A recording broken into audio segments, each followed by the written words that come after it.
Look sharp, feel sharp, be sharp. Use Gillette Blue Blades with the sharpest edges ever honed. Gillette's Cavalcade of Sports is on the air. From Ebbets Field, here in Brooklyn, Gillette presents the World Series. Good afternoon, baseball fans everywhere. This is Red Barber with Mel Allen, greeting you for the Gillette Safety Razor Company as the New York Yankees and the Brooklyn Dodgers get ready for their third game in this 1949 Championship Classic. Fans for the tops in sports, tune in Gillette's Cavalcade of Sports the year round. Every Friday night, Gillette broadcasts the major boxing bout of the week for the Fistic Fancy Coast to Coast. Also, as they occur, leading events of turf, diamond, and gridiron are aired for Gillette fans everywhere. The weatherman has given us a forecast of cloudy weather and no rain, and he's been exactly correct.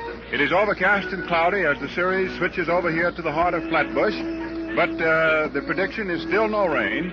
The air is heavy. There is a strong wind coming in from right field, which is the short sector, which means that left-hand pull hitters will be at a disadvantage. The wind is blowing, quartering toward the left field stands, so the right-hand batters who hit a high, long drive figure to have an advantage on the wind. Ralph Branca is to be the starting pitcher for the Dodgers. He's busily warming up with that familiar number 13 on the back of his home white uniform. And Tommy Byrne, the strong-armed, stout-hearted left-hander, is getting ready for the Yankees. The first two games have had unprecedentedly efficient pitching. You all know that. They've all been 1-0 ball games, and we've only had a one-inning relief job. In other words, out of 4 starters, 3 of them were complete. The other one went 8 innings. Only an aggregate of 2 runs. The Brooklyn pitchers have given up no bases on balls in the 2 games, so the headline has been pitching. First, it was Allie Reynolds on the strength of Tommy Henrich's 9th-inning home run, winning the first game and beating Don Newcomb for Brooklyn. Yesterday, it was Preacher Rowe, who made a second-inning 1-run stand-up and beat Vic Raschi, and Joe Page pitched the final inning of relief for the only relief assignment. So pitching is the story. However, neither one of these 2 pitchers today is rated primarily as a control pitcher. Both walk a great many men. Branca for Brooklyn, a right-hander, and Byrne, a left-hander for New York.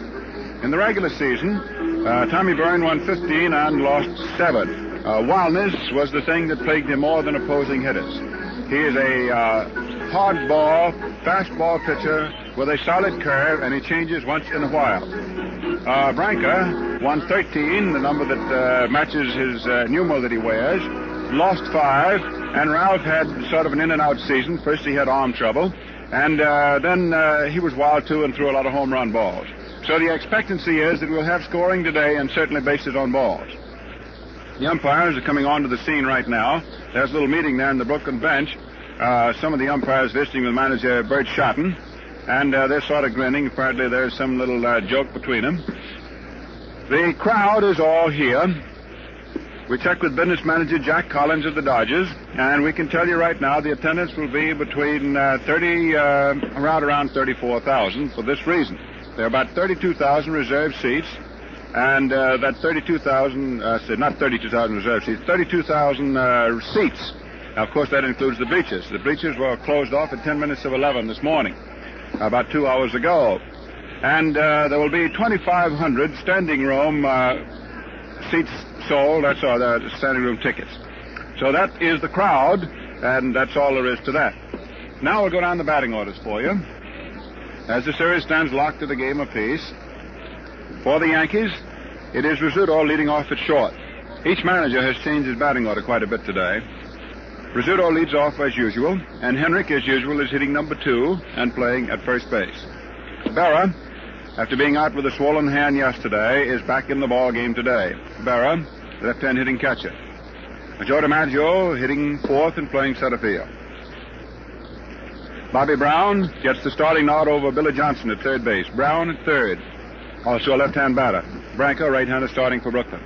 Woodling, a left-hand hitter, is in left field and hitting 6th for the Yankees. This is his first start.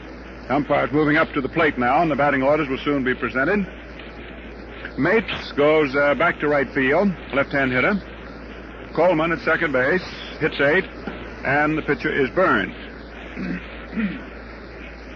The batting order for Brooklyn: Reese, retains the leadoff spot and playing at shortstop.